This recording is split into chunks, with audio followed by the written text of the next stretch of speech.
Lori, thank you so much for being here today. We appreciate it. We're just asking the candidates all the same questions to make sure we can, get to know our candidates who are running for governor. And our first question is, why do you want to be governor of Minnesota? I want to be governor to move Minnesota forward. We have so much gridlock right now in our political process that people get elected and they end up, calling each other names, and you see a lot of gridlock, and the result of that is things aren't getting done for people.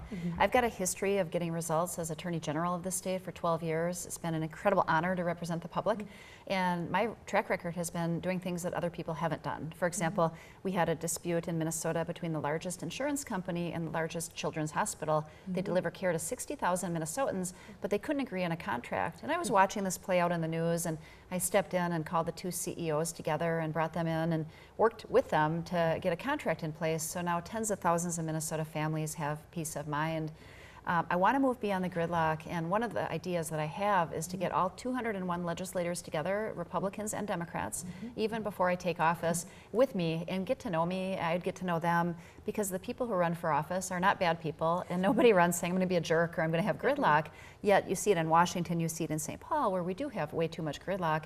And I'm a big believer when you know people, you like them, you have a common understanding of where each other's coming from, you can get an awful lot of good things done for the people of Minnesota. We have a lot more that unites us than divides us. Absolutely. Now here at KUIC News 12, our viewers, are southern Minnesota, so we'd like to know, what would you like to do, or what can you do for the southern part of the state? Well, I've been Attorney General of the entire state of Minnesota for 12 years, and so I've represented all your viewers, and I appreciate people's trust and confidence in me.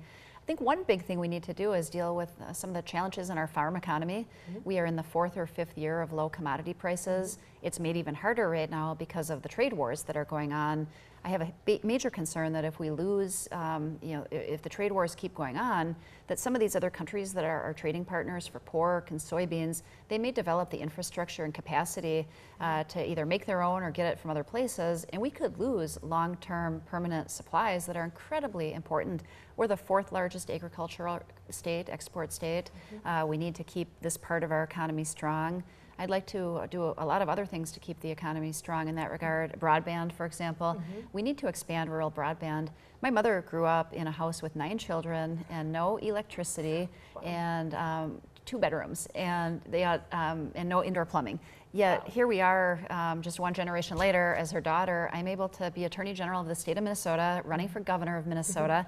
But in this country, we brought rural electrification to rural parts of our economy. We should do the same with broadband, so that every kid can do homework with high-speed broadband. Businesses can grow and be able to do business anywhere in the world, really, if you have access to broadband. That's going to be an important thing.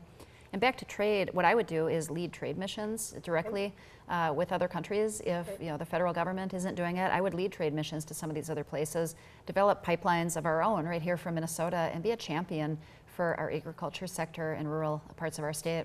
Wow, sounds like you'll be busy. We're going to be busy. Absolutely. Now, how, all these things sound so wonderful. How do you actually get them done? I think one of the ways you get them done is by working across the aisle. As Attorney General, I've been the chief negotiator for the state of Minnesota on a lot of big problems over the years. I've been an advocate for Minnesota as Attorney General. That's my job, is advocating for the public. By reaching across the aisle and getting to know people, when I meet with these 201 legislators, I'm going to break bread with them. I'm going to find out, why do they run for office? Maybe it's a local school levy. Maybe it was a business having trouble in their community getting a permit. But kind of what made them tick? Why are they running? And then find the common ground, because I've found in Minnesota, people really do want the same things. Everybody wants their kid to get a good and affordable education. They want to have health care that doesn't bankrupt their families. They want to protect our natural resources. They want to have seniors want to be able to retire with dignity. And so if you find that common ground, you can get a lot done. And if you know each other, it's a lot harder to throw food at each other, engage in some of the name calling you see going on in Washington and St. Paul too. Absolutely. Now, how has your experience as Attorney General positioned you to be qualified to be governor of the state? Absolutely. So I'm the only one running for office on the Democratic side of the aisle who's actually led a statewide office. I've been Attorney General for 12 years, having managed a big office and also managing a lot of the state's problems. I've handled something like 50,000 files or cases or assignments during my tenure as Attorney General. And I'm somebody who gets stuff done. At the end of the day, you got to cut through the big problems and find solutions. For example, we had a problem with contamination of the drinking water in Minnesota. It went on for about 50 years where the water was getting polluted. The legislature didn't do anything about it. State agencies weren't doing anything about it.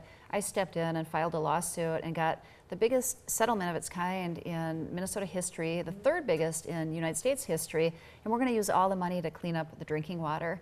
I've taken on the pharmaceutical industry. That's a huge part of the cost of healthcare right now, our prescription drugs. They're going sky high.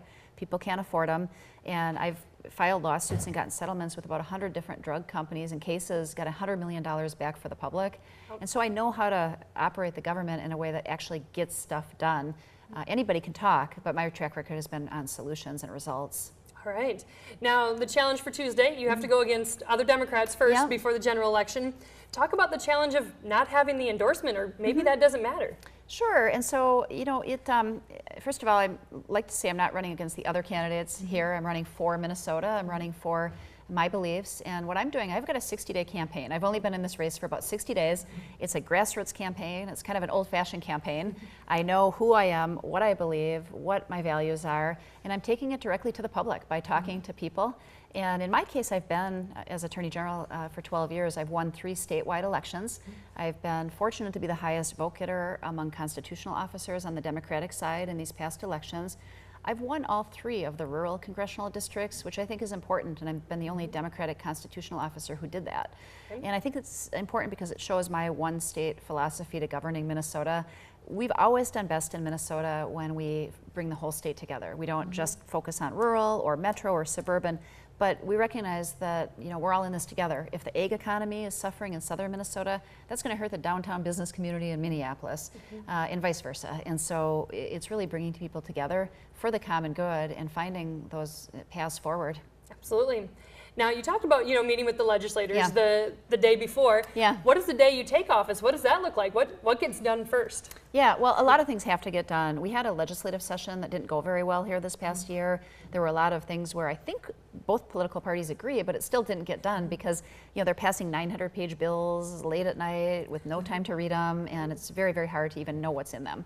So I'm going to tackle some of the problems that didn't get done from the last session. For example, we have tax conformity as a major issue. We've got to get our tax laws at the state level to conform with federal tax laws. That's really got to happen. We have challenges for our senior citizens. There were some real serious abuses of senior citizens in nursing homes and assisted living facilities where the Department of Health was shredding even records of complaints that were coming in. That's got to be dealt with. It's very, very important. We take care of our senior citizens, and there should be legislation passed to do better on that. We have an opioid epidemic that's affecting too many communities still in Minnesota, and we need to address that as well. And then I have so many ideas. For example, pharmaceuticals, that's a big part of the cost of healthcare are these rising drug prices, and it's hitting people who have insurance, it's hitting people without insurance or in the Medicare donut hole. In Oregon and Washington, they do something that I'm going to do in Minnesota. They let people buy into the state's bulk purchasing power to lower the cost of their drugs anywhere from 30% on brand name to 80% on generic drugs, because the state buys a lot of medicine for public programs, for state institutions, nursing homes, and basically it says if you want to join that purchasing power and you can get a better deal than your insurance company gives you, you can use our purchasing power. It doesn't cost taxpayers any money, but it does bring down the cost of drugs, and I'm going to do that right off the bat. All right. Well, the final question, why should the people of southern Minnesota vote for you? I'm so flattered that people have given me their trust and confidence as Attorney General here these last 12 years. We've gotten a lot of good things done for Minnesota. I want to bring those same kind of opportunities to the entire state. My parents grew up very, very poor in northern Minnesota during the Depression. They didn't have a lot of means, but they got a really good education from Minnesota, and just one generation later, their daughter can run for governor of Minnesota, be the Attorney General. I want those same opportunities to come to every single family.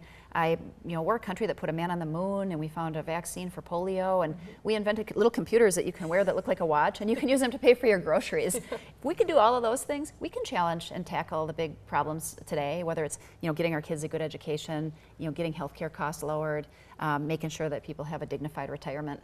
All right. Well, thank you so much. I appreciate your time. Thank you for your time. Appreciate it. Thank you.